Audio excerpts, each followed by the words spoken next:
Bonjour à toutes et à tous. Aujourd'hui, on va plonger au cœur d'une période absolument fascinante, entre le XVIIe et le XVIIIe siècle. C'est une époque où l'Europe connaît une effervescence intellectuelle et scientifique incroyable, une véritable révolution qui va radicalement changer notre façon de voir le monde. C'est la naissance de la science moderne en plein cœur du grand mouvement des Lumières. Allez, on part ensemble explorer ce moment charnière de notre histoire. Voilà la question qui va nous servir de fil rouge. Attention, il ne s'agit pas simplement de faire une liste d'inventions, ce serait trop facile. Non. Ce qu'on va chercher à comprendre, c'est un processus beaucoup plus profond. Comment une toute nouvelle manière de raisonner, de questionner le monde a pu émerger. Et surtout, comment elle a fini par tout bouleverser, de la politique jusqu'à la vie de tous les jours. Pour répondre à cette grande question de manière bien structurée, voici notre plan de route. On verra d'abord en quoi consiste cette révolution de la pensée, puis on s'intéressera à la diffusion de cet esprit scientifique et à ses applications très concrètes. Ensuite, on prendra le temps d'analyser le témoignage passionnant d'une femme de science de l'époque avant de faire un bilan complet de tout ce qu'il faut retenir. C'est parti ? Alors commençons par le début. Qu'est-ce qui change si fondamentalement dans les têtes à cette période ? C'est vraiment une révolution intellectuelle qui se met en place, un changement de logiciel, si on peut dire.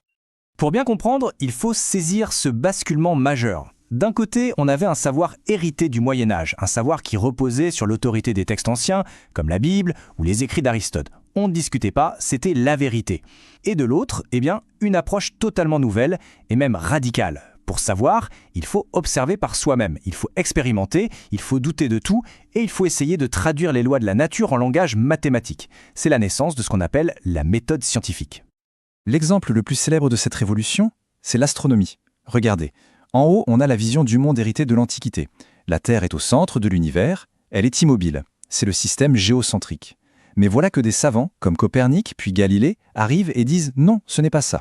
Ils proposent le modèle qu'on voit en bas, c'est le Soleil qui est au centre, la Terre n'est qu'une planète parmi d'autres qui tournent autour.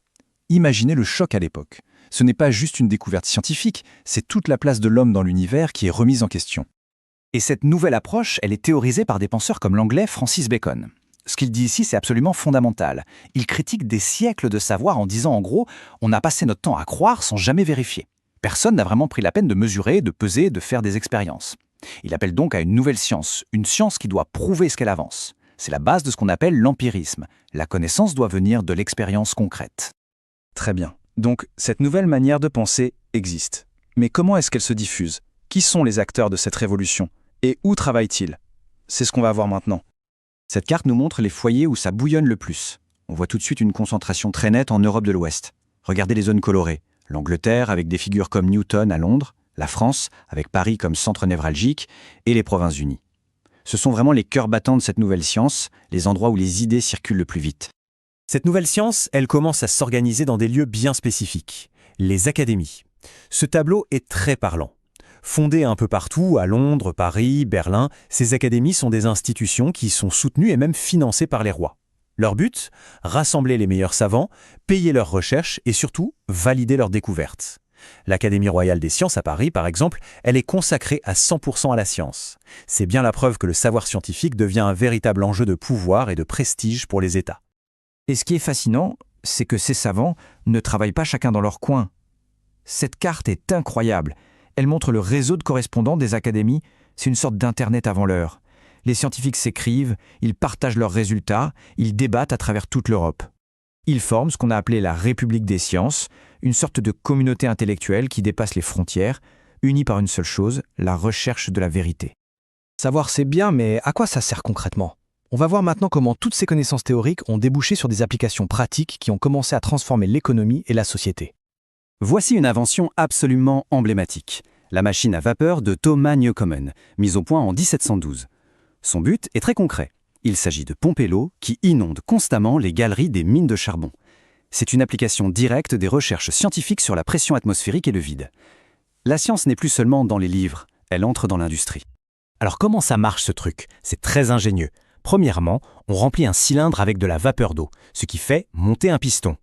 Deuxièmement, et c'est là toute l'astuce, on injecte un jet d'eau froide. La vapeur se condense instantanément, ce qui crée un vide. Et troisièmement, c'est la pression de l'air extérieur qui, en appuyant très fort sur le piston, le fait redescendre avec une force immense. Et ce mouvement, il actionne la pompe. C'est vraiment la science au service de la production. Et l'impact de la science se voit dans tout le domaine. Dans l'art militaire, par exemple, Vauban utilise la géométrie pour concevoir des forteresses presque imprenables. En médecine, à la fin du siècle, on voit les débuts de la vaccination avec Jenner, une avancée qui va sauver des millions de vies. Et sur le plan intellectuel, il y a ce projet monumental de l'encyclopédie, qui vise à compiler et à diffuser tous les savoirs de l'humanité. La science devient un outil pour renforcer l'État, améliorer la vie et éclairer les esprits. Mais comment est-ce que les historiens font pour analyser cette époque ? On va enfiler notre casquette d'historien et on va appliquer une méthode essentielle, l'étude critique de documents. Et pour ça, on va se pencher sur le texte d'une femme de science de cette période.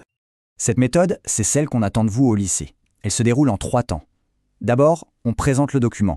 Qui parle, quand et dans quel contexte. Ensuite, on analyse le contenu. Que dit l'auteur, quelles sont ses idées.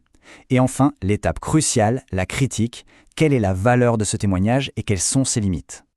Voici notre document. C'est un extrait d'une préface écrite par Émilie du Châtelet. Mais qui est-elle ? C'est une figure majeure des Lumières, une mathématicienne, une physicienne, et c'est elle qui a traduit en français et commenté l'œuvre la plus importante d'Isaac Newton. Rien que ça. C'est donc une femme savante, dans un monde presque exclusivement masculin. Le contexte, c'est celui de cette effervescence scientifique du XVIIIe siècle.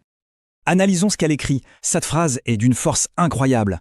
Émilie du Châtelet ne parle pas que de physique ici. Elle dénonce un système. Elle dit « Si les femmes ne brillent pas dans les sciences, ce n'est pas parce qu'elles n'ont pas de talent. C'est à cause d'une mauvaise éducation et des préjugés de la société qui les découragent. » C'est un argument féministe avant l'heure. C'est une revendication pour le droit des femmes à l'éducation et au savoir.